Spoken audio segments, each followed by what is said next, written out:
Hello everyone, welcome back to our channel. In today's video, I'm gonna show you how to remove your Indeed resume. It's a very simple and easy process and I'm gonna guide you through how to do it. Let's get started. First of all, on your phone, make sure that you've already installed the Indeed app. If you haven't, you can easily download it from the App Store or Google Play Store. Once you have downloaded the app, launch the app on your phone. After you are in the app, make sure that you are logged in with your account. If you don't have any account, you can easily create a new account first. Once you are logged in, you will see this kind of interface.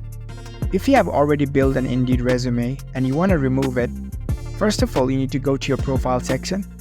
Here you can see the profile icon at the bottom right corner, tap on it. Once you are on your profile settings page, here you can see the resume section. I've already built a resume before using Indeed resume. Now, in order to remove it, you need to select this resume first, tap on it.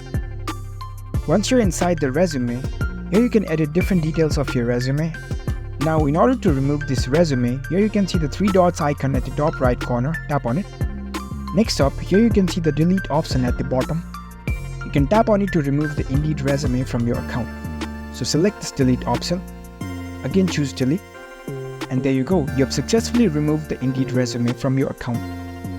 If you found this video helpful, don't forget to give this video a thumbs up and subscribe to our channel for more tech tips. Thank you for watching.